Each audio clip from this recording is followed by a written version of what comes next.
pernikahan selalu ada perangkat nikah. Setidaknya perangkat nikah ada 3. Pertama, harus ada kebahagiaan.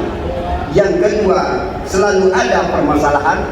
Dan yang ketiga, harus ada solusi. Tausiah ini saya tujukan kepada Ananda yang sedang menjadi ratu dan raja alam.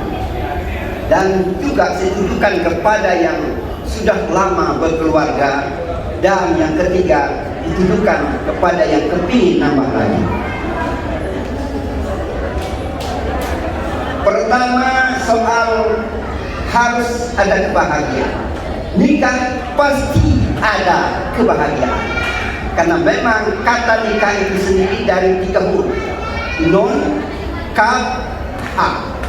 Non artinya nikmat. Nikmat itu beririsan dengan semakna dengan kebahagiaan. Orang nikmat pasti bahagia, orang bahagia pasti terasa nikmat. Maka orang yang nikah itu nikmat. Maka selalu berkata dan selalu ada narasi orang yang sudah nikah selalu berkata, aduh enaknya nikah ya, rugi ya, selama ini saya lama sekali menggantung tidak nikah. Lebih parah lagi, kepingin lagi kok nak nikah, aduh sulit juga ya. Kemudian itu yang pertama, jadi nikah. Non. Yang kedua, kaf. Itu adalah singkatan dari kasratul hasanah. Banyak kebaikan. Dalam nikah itu banyak kebaikan. Nanti tahu sendiri apa kebaikannya. Kebaikan yang paling nampak dari sisi agama, yaitu orang yang nikah itu pahalanya beda Pak Is. Beda Fitri. Kalau orang masih gadis, masih jejaka, sholat subuh dia dapat pahala 1, tapi begitu menikah dapat 70. Dapat 7 pahalanya, 70 pahalanya. Karena tantangannya besar. Ini mana ke masjid sholat subuh, tapi ini anak-anak, ini persoalan, tantangan buat pengantin lama. Termasuk pengantin lama yang semangat banget. Itu. Kemudian di nikah itu juga banyak kebaikan. Tidak ada keluarga, tidak ada keluarga. Saya ke Bengkulu, jangan sampai Pak Salim tidak sambut. Ingat, saya yang tausiah ini. Jadi saya sudah punya teman di sini, Pak Syahrir Bengkulu. Pak Salim juga jangan khawatir. Ke Kalimantan Barat ini adalah saudara Bapak semuanya. Berani mengganggu Pak Syahrir lewat pantai saya. Gitu. Artinya kita sudah siap melindungi beliau lahir batin, pasang badan, pasang jiwa, pasang ruh. Bapak-bapak dan saudara sekalian yang saya hormati. Kemudian nikah juga ada hak, banyak hikmah. Jadi non nikmat, kaf kasratul hasanah, dan hak hikmahnya banyak hikmah. Ini kata para ulama. Jadi kata nikah dari 3 huruf. Baik Bapak dan saudara sekalian yang saya hormati, lalu kebahagiaan apa yang dimunculkan di nikah? Pak Is, Fitri, saya ingin sampaikan regulasi langit. Buka Quran surat 30 ayat 21 Ar-Rum. Ini menjadi pedoman kita semuanya. Di surat itu dikatakan wa min ayati an khalaqalakum min anfusikum azwaja litaskunu ilaiha wa ja'ala bainakum mawaddah wa rahmah inna fi dzalika laayatin liqaumin yatafakkarun. Di ayat ini memberikan amanah ada 3 catatan. Saya ingin ingatkan kepada kedua mempelai hari ini. Ada 3 catatan pesan. Ini pesan tertulis ya. Ada pesan Allah di dalam ayat ini. Pertama, litaskunu ilaiha. Yang kedua, wa ja'ala bainakum mawaddah. Dan yang ketiga, wa ja'ala bainakum warahmah. 3 ini. Pertama, litaskunu ilaiha. Apa perlunya nikah? Agar kamu cenderung dan merasa bahagia dengan pasangannya. Sekali lagi saya ingatkan, agar kamu merasa cenderung dan tentram terhadap pasangan. Faiz condong dan tentram, dia berdekatan dengan Fitri. Fitri cenderung dan tentram, bisa ketika berhadapan berdekatan dengan Faiz. Termasuk kita juga. Hari ini saya yakin bahwa pasangan semuanya. Nah, ini evaluasi kita ketika kita duduk dekat maupun jauh, kita merasa tentram dan aman mendekati istri dan suami kita. Pertanda kita telah melaksanakan amanah Tuhan yang ada di dalam Quran surat Al-Fatihah. Tetapi kalau Faiz, Fitri merasa benci, merasa kurang senang, kurang bahagia, maka ayat ini sudah diabaikan. Hati-hati. Nikah ini sebuah garis tegas. Bagaimana seorang istri mencintai suami, suami mencintai istri, merasa cenderung dan tentram bila dekat maupun jauh. Sebut nama saja, sudah ini milik saya. Bapak dan saudara sekalian yang saya hormati, ini pesan lintas gunung ilaiha. Jika melanggar, tidak tentram, tidak bahagia dengan istri dengan suami, maka melanggar ini. Satu. Yang kedua, waja'ala bainakum mawaddah. Di antara kamu berdua ada rasa cinta. Saya berkeyakinan Faiz banyak masalah, betul tak? Bukan ya. Ditanya begini, mana itu? Fitri juga ada masalah. Oh enggak ya, Fitri orang pasti banyak. Tapi juga begitu. Jadi Fitri, Faiz ada masalah. Fitri katanya tidak ada masalah. Ini soal Faiz. Pasti ada persoalan-persoalan. Tetapi pada saat sudah ditendang pernikahan, semua masa lalu tutup buku. Mawaddah, yang aku cintai hanya Fitri, yang aku cintai hanya Faiz, yang lain adalah masalahnya. Tutup buku. Mawaddah, warahmah, rasa sayang, tidak melihat fisik lagi, tapi yang dilihat adalah nanti kalau jadi tua-tua, kakek-kakek, nenek-nenek kita semuanya yakin percaya kita bukan soal fisik membuat kita cinta. Tapi yang kita lihat adalah pengabdian dia bersamaku sudah sekian tahun, 10, 20, 30, 40 tahun bersama aku. Ya Allah, ketika dia tidur tidak pakai baju, mendengkur lagi, Masya Allah, inilah suamiku yang mendampingiku selama ini. Dia setia menemaniku. Begitu juga kita lihat istri kita, walaupun sedikit, walaupun ini segala macam kelemahan dia, tapi yang kita lihat bukan kelemahannya, tapi kelebihannya. Dia setia menemani kita sekian lama. Dia tidak pernah sedikit pun berpikir lain kecuali kepada ini yang kita lihat. Maka makin sayang dan cinta kita kepada dia. Bapak dan saudara-saudara sekalian yang saya hormati, jadi kebahagiaan itu muncul litaskunu ilaiha wa ja'ala bainakum mawaddah wa ja'ala bainakum mawaddah. Ada 3 pesan Allah di sini. Baik, ini kan ini saya buka kartu sedikit di Faiz gitu, karena saya pengalaman 30 tahun. Ada masalah ya? Bukan mulus, ada persoalan,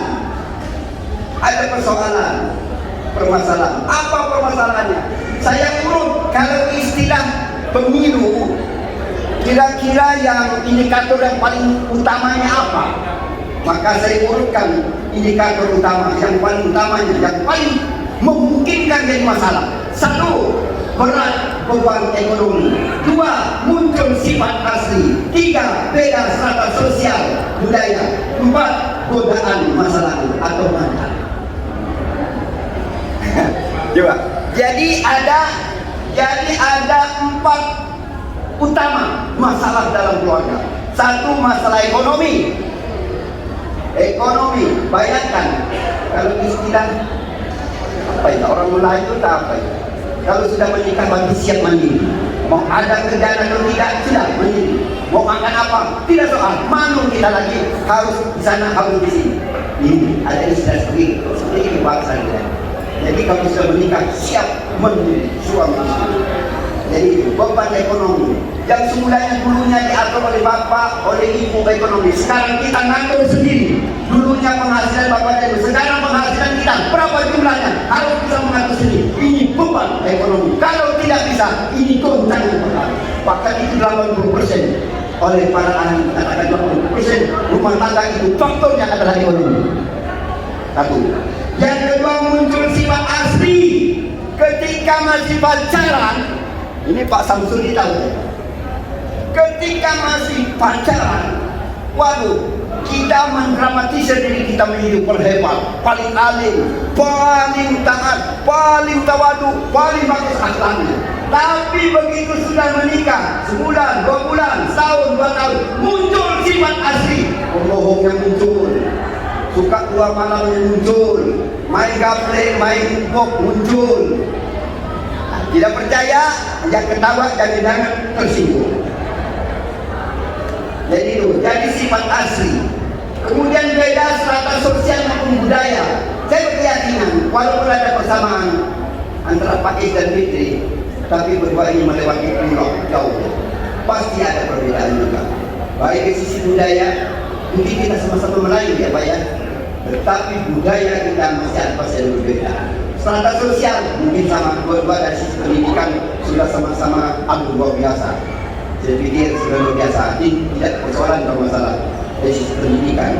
Mungkin dari sisi yang lainnya juga ada sama, tapi setidaknya pasti ada perbedaan di strata sosial.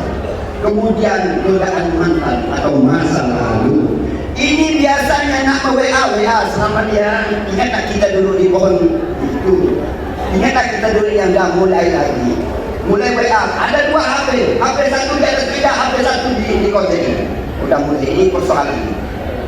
Hati-hati, ini berat.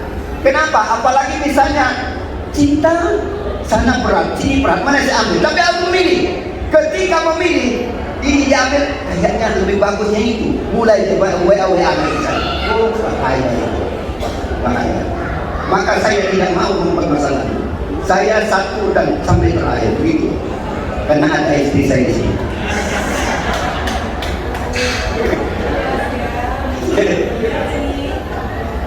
Kalau tidak ada istri, begitu juga ucapan saya. Saya inilah istri suami yang paling setia. Mudah-mudahan Pak Samsul, Pak Ehsanuddin ikut seperti saya. Tapi bolehlah kalau mau menikah, tidak masalah. Kemudian kalau terjadi perbedaan, apa solusinya? Ada 6 saya tawarkan solusi buat Berpais dan Fitri. Saya merasa keluarga dengan Anda berdua, karena kita dengan Pak Main sekali. Jadi masalah saya Pak Is, saya ingin bersolusi buat Pak Is dan Fitri ya. Solusinya kata kuncinya mau. Ada masalah, kata kuncinya mau. Apa maunya? 1, mau menerima dan memberi. Mau menerima dan memberi. Jangan hanya menerima saja, tapi juga mau memberi. Terjemahkan lanjutnya. Kedua, mau didengar sekaligus juga mau didengar. Jadi kita ngomong, nasihat kita tolong didengar oleh istri, tolong didengar oleh suami. Tapi suatu saat kita juga harus mau mendengar. Bagaimana yang lain memberikan nasihat? Jangan kita sendiri yang ngoceh, giliran kita diomelkan tak mau. Ini dua-duanya harus mau. Ketika kita mau mendengar, tapi sekaligus juga mau didengarkan dan sekaligus mau mendengarkan. Kemudian ketiga, mau dilayani sekaligus melayani. Dilayani kita sifatnya pasif, yang aktif adalah pasangan kita. Tapi melayani kita yang aktif, pasangan kita yang pasif. Jadi pada saat tertentu kita dilayani, di saat yang lain kita yang melayani. Harus siap dalam rumah tangga. Kemudian mau dipuji sekaligus juga memuji. Jadi setiap saat jangan pula kita minta puji terus. Sesekali kita memuji. Ini kadang-kadang, tapi bukan rumah tangga yang ada di sini. Kadang-kadang kita minta dipuji, giliran kita tidak pernah dipuji. Kan jadi persoalannya. Kata pujian itu sebenarnya sederhana, terima kasih saja sudah luar biasa. Tapi kalau tidak ada terima kasih, rasanya luar biasa Pak. Bapak dan Ibu sekalian. Di hati di sini yang sakit ini. Bapak dan Ibu sekalian yang saya hormati, mau minta maaf dan sekaligus mau memberi maaf. Meminta maaf oke, berat, tapi ada yang berat lagi, mau memaafkan. Inilah dalam rumah tangga tidak ada kata lain kecuali minta maaf dan memberi maaf. Itu dalam rumah tangga, tidak ada dendam. Kalau ada dendam, itulah tanda keretakan rumah tangga, kehancuran rumah tangga. Kesalahan besar apapun, maafkan pasangan kita asal dia mau berubah. Kalau tidak mau berubah, sekali dua kali tidak mau beri mau. Ya, mau beri buat. Bapak dan sekalian yang saya hormati, dan terakhir kiat atau solusi yaitu jangan terlalu birokratis. Nah ini dua-duanya kantor ini birokratis di kantor ini. Tapi giliran di rumah jangan membawa anak dari kantor dan jangan birokratis amat dah. Biasa rumah tangga ini sebenarnya suami istri satu jiwa, sebenarnya dua badan satu jiwa. Ya, kalau yang terlalu birokratis, ya harus tak bisa diubah. Jadi sisi saja ini supaya hidup dalam rumah tangga ini. Kalau birokratis cara di kantor di bawah, gimana ini? Bapak dan saudara-saudara sekalian yang saya hormati, maka terakhir ini saya sampaikan bahwa kesimpulan perangkat nikah harus ada. Pertama, kebahagiaan harus ada, yaitu linaskunu ilaiha wa ja'ala bainakum mawaddah dan wa ja'ala bainakum warahmah. Kemudian yang kedua, permasalahan nikah pasti ada, yaitu berat beban ekonomi, muncul sifat asli, beda strata sosial maupun budaya, dan godaan mantan atau masa lalu. Kemudian solusi ini saya ingatkan kembali, kata kuncinya mau menerima dan memberi, mau mendengar dan mau didengar, mau mendengar, kemudian mau melayani dan melayani, mau dipuji sekaligus memuji, mau minta maaf sekaligus memberi maaf, dan jangan terlalu birokratis. Saya mendoakan Pak Is dan Fitri menjadi pasangan yang mawaddah warahmah dan didasari dengan kitab 10 ilaiha. Di bumi Anda berdua bahagia, di langit Anda berdua diaturkan jemput oleh Allah yang Maha Kuasa. Amin Allahumma ya rabbal alamin. Ini yang dapat saya sampaikan. Mohon maaf kalau kurang tolong ditambahi, kalau lebih tolong kurangi. Wallahul muwaffiq ila aqwamit thariq. Assalamualaikum warahmatullahi wabarakatuh.